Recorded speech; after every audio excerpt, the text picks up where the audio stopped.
واجب ہے یا نہیں ہے؟ ارے اللہ تبارک و تعالیٰ کی بارگاہ میں یہ بہانے، اللہ تبارک و تعالیٰ کی بارگاہ میں اللہ تبارک و تعالیٰ دلوں کے رازوں کو جانتا ہے، اس کی بارگاہ میں بہانے نہیں چلتے ہیں۔ رب کائنات نے اپنے مقدس کلام کے اندر ارشاد فرمایا، تقریباً سورہ مریم ہے، سورہ مریم 16واں پارہ، ارشاد فرمایا فخلف من بعدہم خلف، پیچھے ذکر ہو رہا ہے اللہ کے انعام یافتہ لوگوں کا، انعم اللہ علیہ من النبیین و صدیقین، پیچھے ذکر ہو رہا ہے جن پر اللہ کا انعام ہے، وہ 4 گروہ، انبیاء کرام، صدیقین، شہداء اور صالحین، ان کا ذکر ہو رہا ہے۔ ان کے ذکر کے بعد رب کائنات فرما رہا ہے فخلف من بعدہم خلف، ان کے بعد، یعنی یہ جو چیزیں گنوائی نا نیکوکار جن پر اللہ کا انعام ہے، ان کے بعد ناخلف لوگ آئے۔ کون آئے؟ ناخلف لوگ آئے۔ انہوں نے کیا کیا؟ اضاعوا الصلاۃ، انہوں نے نماز کو ضائع کر دیا، انہوں نے نماز کو ضائع کیا۔ واتبعوا الشہوات، شہوات کی اتباع کی، برے کاموں کی اتباع کی۔ تو جنہوں نے نماز کو ضائع کیا وہ ناخلف، ان کے آباء و اجداد نیکوکار تھے، ان کا نام بھی لیا، وہ انبیاء کرام، وہ صدیقین، وہ شہداء، وہ صالحین، اللہ کے ولی، لیکن ان کی اولاد میں ناخلف آئے، انہی میں سے ناخلف آئے۔ اضاعوا الصلاۃ، جنہوں نے نماز کو ضائع کیا، واتبعوا الشہوات، اور شہوات کی اتباع کی، شہوات کو اپنایا۔ فرمایا ہے پتہ ہے ان کا حشر کیا ہونے والا ہے؟ فرمایا فسوف یلقون غیا، ان قریب ان کو غی کے اندر پھینکا جائے گا، ان قریب ان کو غی بھی ایک جہنم کی وادی کا نام ہے۔ اور امام راضی نے فرمایا کہ غی سے مراد جس وقت دوزخ کی آگ کے شعلے تھوڑے کم ہونے لگتے ہیں تو غی جہنم کے اندر ایک کنواں ہے، وہ بند ہے، اور جب شعلے کم ہوتے ہیں تو اس کا جو سمجھو کہ ڈھکنا اٹھاتے ہیں، اور اس سے جو بھاپ اٹھتی ہے وہ جہنم کو بھڑکا دیتی ہے، جیسے آگ جل رہی ہو تو پیٹرول ڈال دے اوپر۔ تو جہنم کو بھڑکانے کے لیے جو جہنم کے اندر ایک کنواں ہے اس کا نام غی ہے، اور یہ غی اس کے اندر کن کو ڈالا جائے گا؟ وہ جنہوں نے نماز کو ضائع کیا، جنہوں نے شہوات کی اتباع کی۔ اچھا، یہاں یہ پہلے فرمایا اضاعوا الصلاۃ، نماز کو انہوں نے ضائع کیا، بعد میں فرمایا واتبعوا الشہوات۔ تو اس سے یہ بھی پتا چلا کہ اگر وہ نماز کو ضائع نہ کرتے تو وہ شہوات میں نہ پڑتے، اگر وہ نماز کو، کیونکہ رب کائنات کا وعدہ ہے نا ان الصلاۃ تنہی عن الفحشاء والمنکر، یہ نماز بے حیائی اور برے کاموں سے روکتی ہے۔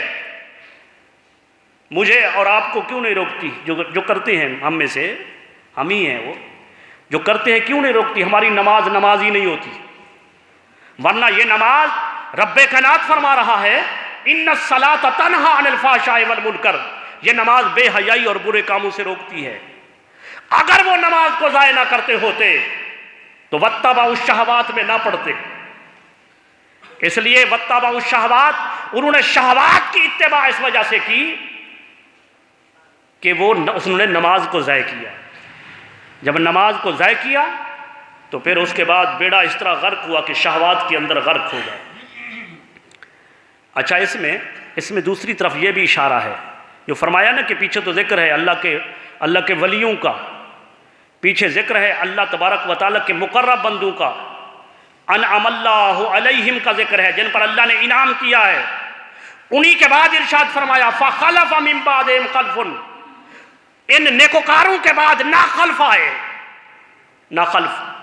تو لہذا یہ گدیوں پر بیٹھ جانا، ان کے آباء و اجداد نیکوکار، صالحین، بڑے نیکوکار، اللہ تبارک و تعالیٰ کو یاد کرنے والے، اور پھر ان گدیوں کا جانشین بن گیا وہ جو ناخلف ہے، جو نماز کے لیے کہو، نماز کے لیے تو کہتے ہیں کہ ہماری نماز تو یہاں ہوتی ہی نہیں ہے، ہماری نماز تو کہیں اور ہوتی ہے۔ حکایت میں پڑھا، صبح میں پڑھ رہا تھا، آج کتاب کے اندر میں پڑھ رہا تھا کہ ایک بندے کے پاس ایک اس کا پیر صاحب آیا۔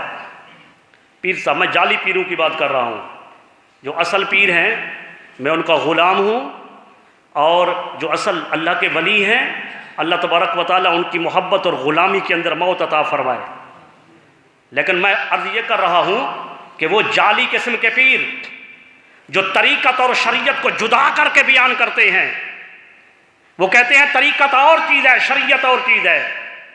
ارے وہ طریق جو شریعت کے بغیر ہو وہ طریقت نہیں، وہ زندیقیت ہے۔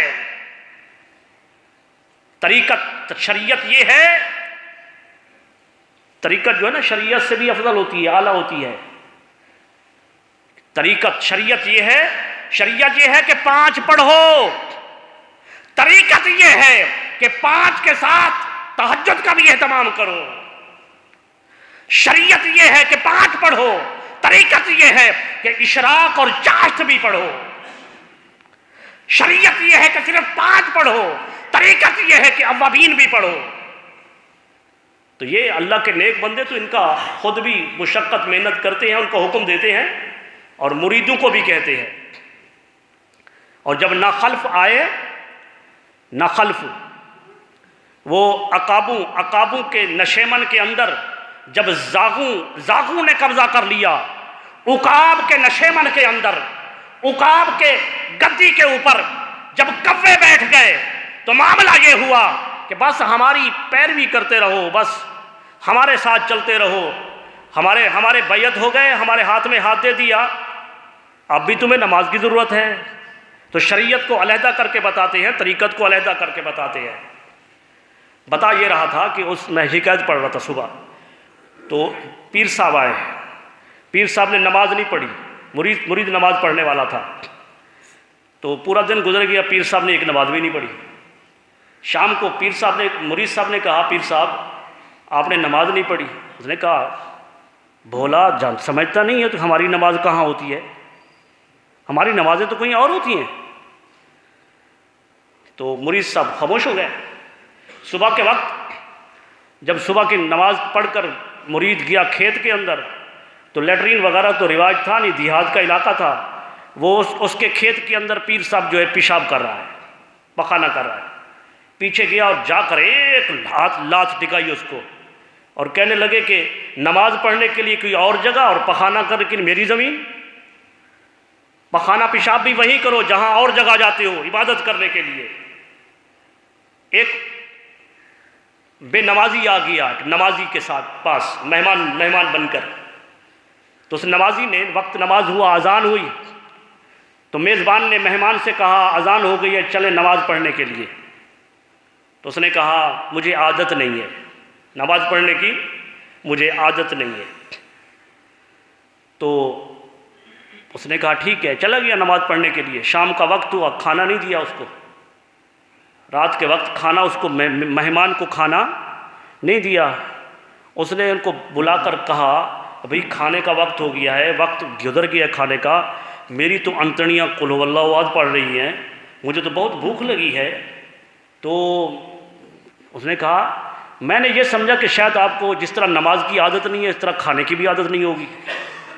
نہ ایسا نہیں ہے، کھانا تو کھاتا ہوں میں، کھانے کی تو عادت ہے۔ فرمایا اللہ کے بندے، جو ذات رزق دیتی ہے، کھانا عطا کرتی ہے، تجھے چاہیے کہ تو اس کی عبادت بھی کر۔ وہ پشیماں ہوا، شرمندہ ہوا، اور اسی وقت اپنے میزبان کے ساتھ وعدہ کیا کہ آج کے بعد جو ہے میں نماز ترک نہیں کروں گا۔ تو عزیزان گرامی قدر، کہنے کا مقصد یہ ہے کہ نماز جو ہے، نماز کسی طرح بھی